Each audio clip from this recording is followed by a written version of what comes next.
은혜가 풍성하신 하나님 아버지, 지나간 밤도 주님의 날개 그늘 아래에서 저희를 눈동자와 같이 보호하여 주시고 축복의 새날 새 아침을 열어주심에 감사를 드립니다. 하루 첫 시간을 구별하여 주님 앞에 나온 심령마다 은혜의 말씀으로 성령의 위로하심으로 채워주시고 간절히 구하는 우리의 기도의 제목들 아름답게 응답하여 주시옵소서. 우리의 기도와 신앙이 날마다 성숙하게 하여 주시고 그리하여 하나님의 나라와 의를 먼저 구하게 하시고 먹든지 마시든지 살든지 죽든지 주님의 영광만을 위하여 살아가게 하여 주옵소서. 우리의 주와 그리스도가 되시는 예수님의 이름으로 기도드리옵나이다. 아멘. 하나님 말씀 신약 마가복음 7장 1절부터 13절까지 말씀입니다. 마가복음 7장 1절부터 13절까지 말씀 한 목소리로 합독하시겠습니다. 바리새인들과 또 서기관 중 몇이 예루살렘에서 와서 예수께 모여들었다가 그의 제자 중 몇 사람이 부정한 손 곧 씻지 아니한 손으로 떡 먹는 것을 보았더라. 바리새인들과 모든 유대인들은 장로들의 전통을 지켜 손을 잘 씻지 않고서는 음식을 먹지 아니하며 또 시장에서 돌아와서도 물을 뿌리지 않고서는 먹지 아니하며 그 외에도 여러 가지를 지키어 오는 것이 있으니 잔과 주발과 녹그릇을 씻음이러라. 이에 바리새인들과 서기관들이 예수께 묻되 어찌하여 당신의 제자들은 장로들의 전통을 준행하지 아니하고 부정한 손으로 떡을 먹나이까?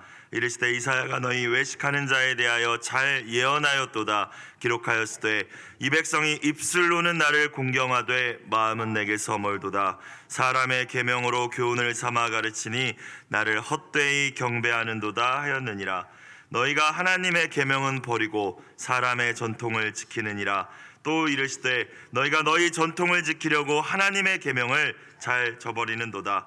모세는 너의 부모를 공경하라 하고 또 아버지나 어머니를 모욕하는 자는 죽임을 당하리라 하였거늘 너희는 이르되 사람이 아버지에게나 어머니에게나 말하기를 내가 드려 유익하게 할 것이 고르반 곧 하나님께 드림이 되었다고 하기만 하면 그만이라 하고 자기 아버지나 어머니에게 다시 아무것도 하여 드리기를 허락하지 아니하여 너희가 전한 전통으로 하나님의 말씀을 폐하며 또 이 같은 일을 많이 행하느니라 하시고 아멘. 이 아침도 우리 행복을 위하여 주시는 하나님의 말씀 가운데 순복할 수 있는 은혜가 있기를 주님의 이름으로 축원합니다. 오늘 매일 성경을 보니까요, 제목이 뭐라고 되어 있습니까? 하나님의 계명과 사람의 전통이라고 되어 있죠. 하나님의 계명이라는 것은 하라 하지 말라 하나님께서 친히 주신 하나님의 말씀을 의미하죠. 그렇죠? 사람의 전통이란 무엇입니까? 다른 말로는 장로의 유전이라고 오늘 본문을 보면 이제 알 수 있는데요. 사람들이 만들고 또 오랫동안 지켜왔던 규칙이나 질서를 아마 의미할 것입니다. 여러분, 둘 다 중요합니다. 전통도 중요합니다. 말씀도 계명도 중요합니다. 전통이라고 다 잘못된 것은 아니지 않겠습니까? 자, 그런데 더 중요한 것이 있다라는 것이죠. 언제나. 그렇죠? 다 중요한데 더 중요한 것이 있다는 것입니다. 무엇입니까? 둘 중에 하나 더 중요한 것을 선택하라면 하나님의 계명임을 믿습니다. 성경을 통하여 주신 말씀이죠. 여러분, 말씀과 전통 또는 말씀과 우리 집안에서 해오던 것들, 말씀과 그 공동체에서 해오던 것들이 부딪히는 상황이라면 무엇을 선택해야 하겠습니까? 하나님의 말씀만이 절대적인 기준이 됨을 믿어야 할 줄로 믿습니다. 이 시대는 기준이 무너진 시대죠. 저마다의 기준을 가지고 살아가는 상대주의적인 시대입니다. 사실 더 이상 전통과 부딪히는 것이 아니라 타락한 세상 문화, 세상 풍조에 휩쓸려 버린 것이 우리의 다음 세대, 우리의 자녀들의 모습이지 않습니까? 성경이 절대적인 기준임을 믿지 않습니다. 교회 다니는 청년들도 마찬가지예요. 들을 때는 그런 것 같은데 선택할 때 보면 알 수 있습니다. 우리가 말뿐이 아니라 우리의 삶의 자리에서 우리의 삶으로 정말 하나님의 말씀이 우리의 행복을 위하여 하나님께서 우리에게 주신 참된 삶과 신앙의 기준이 됨을 보여주며 삶으로 가르쳐 나가야 됨을 이 아침 다시 저와 여러분 깨달으실 수 있기를 주의 이름으로 축원합니다. 말로 아무리 그게 기준이다라고 해도 소용이 없죠. 정말 그 말씀을 기준으로 살아갈 때 풍성한 삶을 누릴 수 있음을 보여주어야 된다는 것입니다. 우리의 자녀들뿐만이 아니라 세상 가운데에도 보여주어야죠. 예수님 사역의 주 무대는 아시는 것처럼 이스라엘 영토의 북부 지역인 갈릴리 지역이었고 그 가운데서도 가버나움이라는 곳이었습니다. 종교 문화 교육의 중심지는 당시 예루살렘이었죠. 수도 성읍은 예루살렘이었어요. 이 갈릴리의 가버나움과 예루살렘은 상당한 거리가 있는 곳이었습니다. 그런데 예수님의 주 무대는 가버나움이었어요. 그러나 이미 예수님의 이 소문이 유대 지역을 넘어서 이스라엘 경계를 넘어서서 이방인들이 사는 지역까지도 다 퍼져 있는 상황이었습니다. 가버나움에서 주로 사역하셨지만 예루살렘까지 이 소문이 안 퍼졌을 리가 없습니다. 예루살렘에 있던 종교 지도자들에게도 분명히 저 가버나움에서 예수라는 청년이 하고 있는 일들에 대해서 또 그를 수많은 사람들이 따른다는 소식에 대해서 이미 들었을 것이고 아마 여러 가지 생각을 하고 있었을 거예요. 율법도 제대로 배우지 않은 것 같은 나사렛 목수 출신의 30살 간 넘은 젊은이가 이 자신들의 종교 권력과 체제에 위협이 된다고 아마 느꼈을 것입니다. 율법을 새롭게 해석하고 또 바리새인들과 또 계속 부딪히지 않았습니까? 도전을 느꼈겠죠. 또 기적을 경험한 수많은 백성들이 이 예수님을 따르는 것에 대해서도 아마 못마땅했을 거예요. 예수님의 영향력이 점점 커지는 것에 대해서 위기감을 느꼈으리라 생각이 듭니다. 그래서 바리새파에 소속된 종교 지도자들과 율법을 연구하고 가르치는 서기관 몇 명이 예루살렘으로부터 파견된 것 같아요. 그게 오늘 1절 말씀이지 않습니까? 이제 이들은 눈을 부릅뜨고 저자가 어떤 가르침을 가르치고 있는지 또 어떤 흠이 있는지 보려고 지금 예수님께로 온 것이죠. 1절 다시 보겠습니다. 바리새인들과 또 서기관 중 몇이 예루살렘에서 와서 예수께 모여들었다가, 주님께 간구하기 위하여 나온 것도 아니고 주님의 말씀을 순수한 마음으로 듣기 위하여 나온 것도 아니며 주님의 권위를 무너뜨리기 위하여서 이들이 와서 눈에 불을 켜고 예수님과 예수님의 제자들을 아마 주목하고 있었을 것입니다. 당시 유대교의 종파에는 바리새파, 사두개파, 에셈파, 열심당 이 정도의 종파들이 있었습니다. 바리새인들이라고 하면 바리새파에 소속된 유대인들을 의미했어요. 이 바리새파는 바리새 운동으로부터 시작되었는데 이들이 처음 시작됐을 때의 그 정신은 전혀 나쁜 것이 아니었습니다. 세상과 세속과 철저히 분리되어서 하나님이 원하시는 정결과 거룩을 강조하는 것이 이들이 시작할 때의 자신들의 정신이었어요. 그래서 우리가 하나님 말씀 율법에 충성을 다하고 정말 경건하게 살자. 자꾸 이 이방 민족들이, 여러 이방 민족들이 우리의 땅을 침입하고 자신들 마음대로 하고 있지만 그 가운데서도 그들 가운데 동화되는 것이 아니라 경건하게 우리는 하나님 뜻대로 거룩하게 살아보자, 분리된 자로 살아보자, 이게 바리새의 의미거든요. 여러분, 그런데 시간이 흐르고 이 바리새파 사람들이 많아지고 종교 권력을 점점 갖게 되자 변질되고 타락했던 것이었습니다. 자신들만이 율법의 유일한 해석자라고 생각을 했어요. 또 율법의 문자적인 실천을 통하여서 의롭게 된다라고 주장은 했지만, 말로는 그렇게 했지만 오늘 본문 말씀에 나와 있는 것처럼 율법보다 자신들이 만들어 놓은 전통을 더 중요시했습니다. 때로는 율법을 저버리기도 했다라는 것이죠. 세리, 죄인들, 이런 부정하게 여겨지는 이들과 교제를 일절 삼갔고요. 형식주의에 빠졌고 율법주의에 빠졌고 극단적인 분리주의와 권위주의에 빠져 있었습니다. 내가 쟤보다 낫지. 우월주의에도 사로잡혀 있었어요.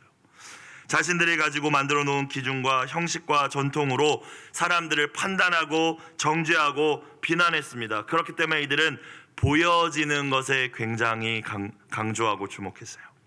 금식, 기도, 헌금 다 중요한 것들인데 이것을 보여지면서 하는 것들에 대해서 굉장히 강조점을 줬습니다. 근데 예수님은 정면으로 공격하시지 않습니까?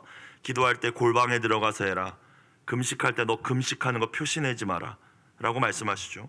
그런데 바리새인들은 그러지 않았다는 거예요. 오늘 본문 말씀도 보니까 그들이 예수님과 예수님의 제자들의 빈틈을 찾아내서 정죄하고 예수님의 권위를 어떻게든 무너뜨리기 위해서 또 자신들의 종교 권력과 이 기득권을 유지해 나가기 위하여 예수님을 찾아온 것이었습니다. 눈을 부릅뜨고 주목하고 보고 있던 가운데 예수님의 제자 가운데 몇 명이 손 안 씻고 음식을 먹는 것을 발견해냅니다. 아마 제 생각에는 예수님께서 사역으로 굉장히 분주했잖아요. 수많은 무리들이 와서 다른 말씀을 보면 식사할 겨를도 없다라는 기록이 있는데 제자들도 마찬가지였겠죠. 예수님 사역을 돕다 보면 그러니까 손 제대로 못 씻고 아마 음식을 입에 넣고 아마 이랬었던 것 같습니다. 왜냐하면 이 근동의 문화에서 손으로 음식을 먹는 문화이기 때문에 정결 규례를 생각하지 않더라도 손의 청결을 위하여서도 손을 닦고 먹는 게 일반적이었는데 아마 너무 바쁘고 분주하고 정신없다 보니까 손 못 닦고 이제 먹었었나 봐요. 근데 그걸 본 거죠 이제. 자, 그러면서 2절 보겠습니다. 뭐라고 이야기합니까? 그의 제자 중 몇 사람이 부정한 손 곧 씻지 아니한 손으로 떡 먹는 것을 보았더라. 여기서 부정하다라는 것은 하나님 보시기에 부정하다라는 의미가 아니라 바리새인들의 전통에 의하면 부정한이라는 의미죠. 그것은 씻지 아니한 손이라는 것입니다. 위생상으로 더럽다라는 의미가 아니라 종교적인 정결 규칙에 그들의 장로의 전통에 위반한다라는 의미로 부정하다라는 의미입니다. 그들의 기준에 더러운 손이라는 의미죠. 사실 하나님의 말씀 가운데에서는 제사장이 아론의 자손들이 제사를 드리기 전이나 성물을 먹기 전에 몸을 씻어야 하는 규례 말씀이 있었습니다. 분명히 출애굽기에 제사장들이 성소에서 지켜야 될 규례였어요. 물두멍에 물로 씻고 들어가서 죽기를 면할지니라 말씀이 있죠. 바리새인들이 처음에 이것을 자신들의 삶으로 생활 전반에 우리가 적용해야겠다라고 생각을 했습니다. 손 씻는 게 나쁜 것은 아니잖아요. 또 정결하고 몸도 거룩하기 위해서 깨끗하기 위해서 이렇게 시작을 했는데 이것이 이제 잘못된 거죠. 그 의미와 정신이. 이 바리새인들은 성경에 기록되어 있는 성문법으로서의 율법뿐만이 아니라 조상들의 입을 통하여서 전해져 내려온 전통들도 하나의 규율집으로 만들었습니다. 그래서 이것도 다 지켜야 된다라고 사람들에게 이야기했어요. 대표적으로 안식일에 하지 말아야 할 것들 막 어마어마하게 많은 규례들을 주고 안식일에는 지붕이 무너져서 사람이 깔려도 목숨에 지장이 없으면 다음 날까지 그냥 깔리게 내비둬야 된다. 이런 규례들을 만들어 가지고 사람들을 가르치고 또 자신들도 그것을 보여주기 위해서 지켰던 사람들이 바리새인들입니다. 손 닦는 거 역시 마찬가지였어요. 예수님 당시에 대부분 유대인들이 지키고 있었던 것입니다. 사실 식사하기 전에 손을 닦는 것은 가나의 혼인잔치 이야기를 우리가 보면 물 항아리 큰 것이 거기 많이 있지 않았습니까? 이 손 씻기 위하여서 물 담았던 항아리였거든요. 자, 그런데 어찌되었건 이것을 딱 책 잡은 것이죠. 3절 4절을 봅시다. 바리새인들과 모든 유대인들은 대부분의 유대인들은 이라는 의미입니다. 장로들의 전통을 지켜 손을 잘 씻지 않고서는 음식을 먹지 아니하며 4절 또 시장에서 돌아와서도 물을 뿌리지 않고서는 먹지 아니하며 물을 뿌렸다라는 건 샤워했다라는 의미거든요. 참 물이 귀하던 시대인데 시장에서 돌아와서 물을 뿌렸다. 바리새인들이 뭘 의미할까요? 시장에 가면은 이스라엘 사람만 있는 것이 아니라 이방인들도 있습니다. 부정한 물건들을 팔러 나오는 사람들도 있고 그 물건들도 있죠. 아유 불결해 정결해져야지 하면서 몸을 씻었다는 거예요. 집에 들어오면 그렇게 하지 아니면 먹지 않았다라는 의미입니다. 그걸 정결하다라고 생각했다라는 거예요. 그렇지 않고는 먹으면 안 된다고 생각을 하고 그걸 지켜나가고 가르쳤다라는 거예요. 바리새인들이. 자, 그 외에도 여러 가지를 지켜오는 것이 있으니 심지어는 잔과 주발과 녹그릇을 씻음이러라. 밥 차려서 먹을 때 쓰는 그릇까지도 다 씻었다는 거예요. 여러분들 재밌지 않습니까? 바리새인들 마음의 정결에는 별로 관심이 없는데 외적인 정결에는 정말 엄청 열심을 냅니다. 밖에서 들어와서 밥그릇까지 설거지 다 되놓은 것까지 다 씻어가지고 밥을 먹었다라는 거예요. 밖에서 잠깐 나갔다 들어와도 다 몸 씻었다라는 거예요. 여러분 거룩과 정결을 강조하고 위생적인 것을 생각해 봤을 때 씻는 거 잘못됐다는 말씀을 드리는 것이 아닙니다. 그런데 지금 말씀드리듯이 바리새인들의 문제가 무엇입니까? 외적 정결만을 보여지는 거에만 관심을 가졌다는 거예요. 이를 통하여서 우리는 거룩해 이거를 드러내기 원했다는 것입니다. 자, 겉으로 보여지는 것을 강조하는 사람들의 두 가지 특징이 있는데요. 그렇게 못하는 사람들을 향하여서 정죄하고 비난한다는 첫 번째 특징. 두 번째 특징이 뭐예요? 우월감을 갖죠. 내가 니들보단 낫지, 이겁니다. 여러분, 우리가 교회 신앙생활하고 이렇게 새벽기도도 나오신 분들이 있는데 새벽기도 아직 못하고 계신 연약한 분들을 보면서 어떤 마음을 가지십니까? 내가 어떻게든 도와줘서 기도의 사람으로 세워줘야지 라는 마음이십니까? 아니면 아유, 저 사람은 새벽기도도 못하고 저게 뭐야, 똑같다는 거예요. 여러분, 바리새인들의 모습이지 않습니까? 우월감을 느끼고 부정하게 여기는 것이죠. 여러분, 하나님의 시선은 무엇이었을까요? 바리새인들은 하나님이 뭘 원하시는지는 별로 관심이 없었던 것 같아요. 자신들이 만들어온 종교적인 규칙을 지키는 것, 그래서 사람들 앞에서 의롭게 보여야 된다는 것에는 진짜 몰두했는데, 진정 하나님이 원하시는 게 무엇일까? 하나님이 바라보시는 게 무엇일까? 멈춰서서 생각만 해봤더라도 이러진 않았을 텐데, 십자가의 주님을 못 봤는데 앞장서지는 않았을 텐데 라는 생각을 해봅니다. 여러분, 우리가 다 알고 있습니다. 더 중요한 것은 내면의 정결입니다. 비교할 수 없죠. 더 중요하다고 비교할 수조차 없죠. 외적인 정결, 내면인 정결, 잘 씻고 깔끔하게 다니는 거 중요하지만 내면의 정결과 어떻게 비교할 수 있겠습니까? 근데 그들은 이 부분에 대해서 전혀 관심이 없었다니까요. 그래서 내일 말씀, 매일 성경 말씀 보면은 예수님 무슨 말씀하십니까? 야, 밖에서 들어가는 게 더럽히는 게 아니야. 손 안 씻고 밥 먹었다고 그게 사람 더럽히는 게 아니야. 하나님이 보실 때 사람을 더럽히는 것은 네 안에서 나오는 거야 라고 말씀하시죠. 그게 내일 말씀입니다. 베드로전서 3장의 말씀이 떠올랐습니다. 물론 아내들, 여인들에게 주시는 말씀이지만 모든 성도들이 기억해야 될 말씀이라는 생각이 들었어요. 제가 세 번역으로 읽어드리겠습니다. 베드로전서 3장 3, 4절입니다.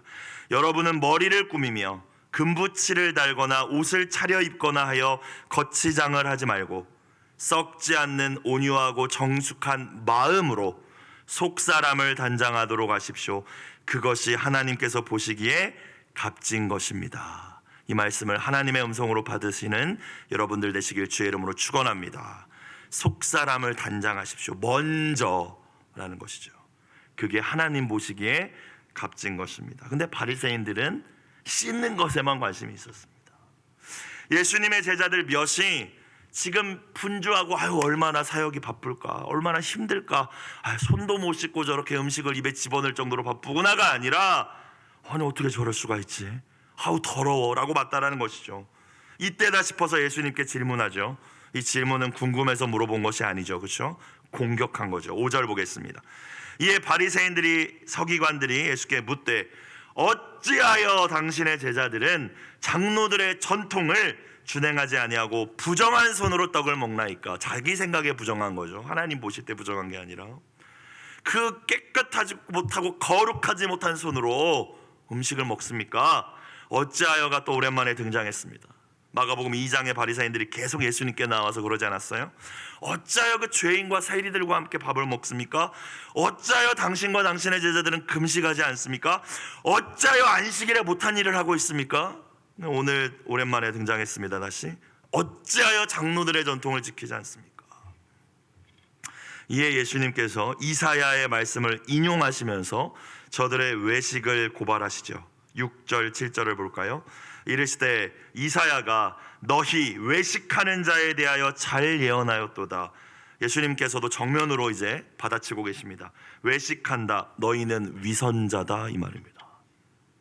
여러분, 만약 설교자가 여러분 위선자십니다 라고 하면 뭐 시험 들었네, 목사님이 날 치시네 이러면서 교회 안 나오실 분들이 있을 거예요. 근데 예수님 지금 그렇게 말씀하시죠. 위선자다. 아주 이사야 말씀이 니들한테 딱 맞다 이 말입니다. 위선자, 겉과 속이 다르다, 말과 행동이 다르다라는 것이죠. 기록하였을 때 이 백성이 입술로는 나를 공경하되 마음은 뭐하다? 내게서 멀도다. 하나님 진짜 원하시는 거 관심이 없다. 7절 사람의 계명으로, 그러니까 너희가 이야기하는 장로의 전통으로 교훈을 삼아서 가르치고 있는데 그건 나를 뭐하는 거래요? 헛되이 경배하는 거라고 말씀하십니다. 이사야의 말씀을 가지고 오셨어요. 이사야의 말씀이지만 결국 하나님 말씀이시지 않습니까? 주님 말씀입니다. 이사야 선지자의 예언 속에 등장하는 이 타락한 이스라엘의 모습, 지도자들의 모습이 니들이다, 아주 잘 예언하였도다 라고 말씀하셨어요. 말하는 것은 유창한데 하나님을 향한 마음이 없다라는 것입니다. 첫 번째, 말하는 것, 찬양도 유창하게 잘합니다. 기도도 아주 너무 잘합니다. 설교도 아주 그냥 탁월하게 합니다. 그런데 마음이 없다라고 하십니다. 제가 먼저 돌아봐야겠죠. 가장 교회에서 말 많이 하는 사람은 설교자이지 않겠습니까? 말은 잘하는데 하나님을 향한 마음이 없다.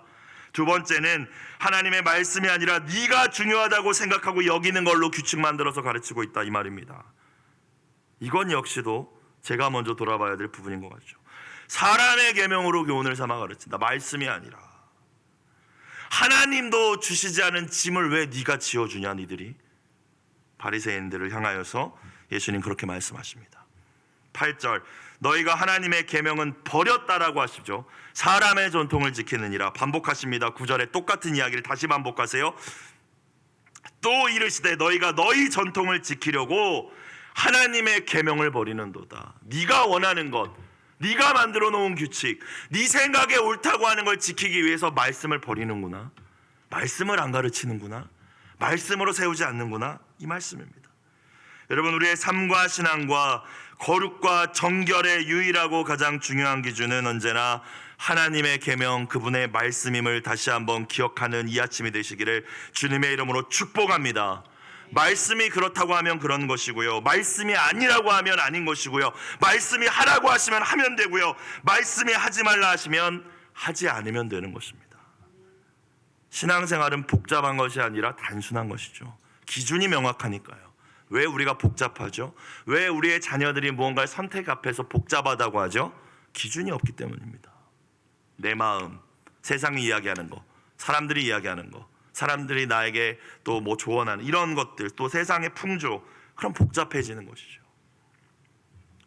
바리새인들이 사람의 전통을 지키기 위하여 계명을 저버린 대표적인 예로 예수님은 고르반법에 대해 말씀하시죠. 그것이 10절 이하의 내용입니다. 10절, 모세는 너의 부모를 공경하라 하고 또 아버지나 어머니를 모욕하는 자는 죽임을 당하리라 하였거늘. 사실 모세를 통하여서 주신 하나님의 말씀을 의미하는 것입니다. 십계명을 비롯한 하나님의 말씀을 보면 부모를 공경하라, 부모님께 함부로 이야기하지 말라 이야기했거늘 죽임을 당할 것이라고까지 말씀하셨거늘 이라는 의미이죠. 그러면 잠시 이 계명을 생각해보고 넘어가겠습니다. 부모님의 인격, 부모님의 성품, 또 내가 생각하는 어떠함과 관계없이 하나님의 말씀은 부모님을 통해서 나에게 생명을 주신 걸로 그것만으로 부모님을 공경하라 말씀하십니다. 그것이 하나님의 계명이죠. 부모님에 대해서 함부로 말하지 말라 하시죠. 여기서 이것을 확장해서 해석을 한다면 우리에게 세워주신 공동체의 여러 권위자들, 나를 이끌어주고 가르쳐주고 기도하시는 분들 또한 공경할 줄 알아야 된다는 것으로 우리가 확장해서 이해할 수 있죠. 이게 하나님 말씀이라는 거예요. 자, 그런데 11절 가서 보니까요, 이 말씀을 버렸다는 것입니다. 자기들 전통 지키려고요. 11절부터 13절, 너희는 이르되 사람이 아버지에게나 어머니에게나 말하기를 내가 드려 유익하게 할 것이 뭐 물질이든지 무엇이든지 고르반이라고 말하면 그만이다. 너희 이렇게 이야기한다. 근데 고르반의 뜻이 뭐래요? 하나님께 드렸습니다, 이겁니다. 하나님께 나 11조 드렸으니까 부모 안 섬겨도 돼. 쉽게 얘기하면 이거였다고. 하나님께 내가 이만큼 헌신했으니까 고르반, 그러니까 부모를 책임질 내가 그것까지 물질은 없다고, 이렇게 이야기했다라는 거예요. 그렇게 행했다는 거예요. 12절 13절, 자기 아버지나 어머니에게 다시 아무것도 하여 드리기를 허락하지 아니하여 너희가 전한 전통으로 하나님의 말씀을 폐하며 또 이 같은 일을 많이 행하느니라. 예수님은 한 가지 예만 드신 거죠, 고르반. 근데 바리새인들이 참 이런 것들이 많았다고 말씀하십니다. 나의 물질을, 나의 귀한 것을 하나님께 드렸기 때문에 하나님께 드린 건데 부모를 어떻게 섬기느냐, 부모는 안 섬겨도 다 이해해 주시겠지, 자신들이 정당화하고 자신들 마음대로 해석해서 그 규칙을, 그 전통을 지키기 위하여 말씀을 버렸다라고 하십니다. 목회자인 제가 하나님 앞에서 헌신하고 헌금도 드리고 시간도 드리고 열정도 드리고 하면서 나는 목회에 바쁘니까 부모님한테 뭐 전화 드릴 필요 있겠어, 생일날 뭐 용돈 드릴 필요 있겠어, 어버이날 찾아갈 필요 있겠어? 아니라는 거죠. 네 생각으로 그럼 하나님 말씀을 버린 거다. 여러분, 오늘 말씀을 통하여서 우리가 몇 가지 스스로에게 질문을 던져봤으면 좋겠습니다. 첫 번째, 우리의 삶과 신앙 속에 하나님의 말씀, 계명보다 앞세우는 기준이 있지는 않은지 여러분 돌아보십시오. 꼭 이 바리새인들처럼 그들의 장로의 유전이 아니다라고 해도 여러분, 우리 다 내 감정과 기분이 말씀보다 앞설 때 있습니다. 내가 하기 원하는 거. 자녀를 키우면서도 하나님의 뜻이 아니라 내가 이 자녀를 어떻게 하기를 원하는 대로 키우시지 않습니까? 나의 소망을 투영해서 내가 못 이루었던 것들을 너는 이루라고. 내가 가지고 있는 편견이나 선입관이 말씀보다 앞설 수도 있고, 가정이나 직장에서 중요하게 여겨져서 내려오는 가치들이 말씀보다 앞설 수도 있습니다. 교회 안에서도, 신앙 공동체 안에서도 만들어 놓은 말씀 아닌 가치체계나 여러 규칙들이 오히려 말씀을 저버리게 할 수도 있다라는 사실을 저와 여러분은 이 아침 돌아보셔야 될 줄로 믿습니다. 두 번째, 우리가 스스로에게 질문해야 되는 것은 나의 모습은 바리새인과 같은가? 참소하는 자인가? 마귀가 참소하는 자잖아요. 어떻게 하면 누군가의 틈과 허물만 봐가지고 꽉 잡아가지고 그 사람을 끌어내려서 마치 그 사람을 끌어내리면 내가 더 올라간다고 착각하면서 그런 사람인지, 아니면 예수님처럼 예수님 오늘 제자들을 적극적으로 변호하시는 것입니다. 야, 손 좀 닦고 밥 먹지, 지금 너네 때문에 내가 지금 이런 꼴 당하잖아 라고 말씀하시지 않으시잖아요. 예수님처럼 사랑으로 언제나 작은 실수와 허물들을 덮어주고 변호하는 여러분이십니까? 마지막 세 번째, 앞서 말씀드렸듯이 우리가 사람들에게 보여지는 외적인 정결만큼 내적인 정결에 여러분 얼마나 집중하고 계십니까? 만약 우리가 보여지는 거에만 집중한다 보다 보면 오늘 바리새인들과 똑같은 실수를 우리도 할 것입니다. 내가 그래도 이 정도인데 우월감에 빠지고, 또 다른 이들은 쉽게 정죄하겠죠. 오늘 말씀 듣기 전에 우리가 함께 부른 찬송가 너 성결하기 위하여, 우리의 마음이 성결해지기 위한 방법이 이 찬송가의 가사에 담겨 있다고 생각합니다. 늘 기도하며 늘 성경 보고 주님과 사귀어 살 때에 널 보는 이바나 주를 생각하리라. 예수님을 닮아간다는 것이죠. 그렇죠? 외모를 닮아간다는 의미가 아니지 않겠습니까? 예수님의 마음을 닮아간다는 것입니다. 오늘 매일 성경 공동체의 기도 제목, 하나님 말씀보다 제 생각을, 또 그 외에 어떤 것도 앞세우지 않게 하소서. 그렇게 하나님이 원하시는 대로 하나님을 섬기고 세상을 섬길 수 있는 저와 여러분들이 되시기를 주님의 이름으로 축복합니다. 기도드리겠습니다. 사랑과 은혜가 풍성하신 하나님 아버지, 사람들에게 잘 보이려고자 하는 외식하는 태도가 우리 안에 있었다면 내어 버리게 하여 주시고 언제나 주님 앞에서 진실한 모습으로 살게 하여 주옵소서. 우리의 가장 가까운 이들, 부모님, 배우자, 자녀들에게는 함부로 하면서 외적인 거룩만을 고집하는 외식이 있었다면 주님 이 시간 회개하여 버리게 하여 주옵소서. 우리의 모든 경건 생활과 교회를 위한 봉사가 남들보다 더 우월해지기 위한 것이 되지 말게 하여 주시고, 다른 이들을 판단하고 정죄하는 도구가 되지 않게 하여 주옵소서. 언제나 하나님의 말씀이 우리의 삶과 신앙의 유일한 표준이 되기를 원합니다. 나의 게으름과 죄를 정당화하는 데 말씀을 이용하지 않게 하여 주시고, 언제나 어찌할꼬 겸손한 태도로 수용하고 순종케 하여 주옵소서. 예수님의 이름으로 기도드리옵나이다. 아멘. 주기도문 드리겠습니다.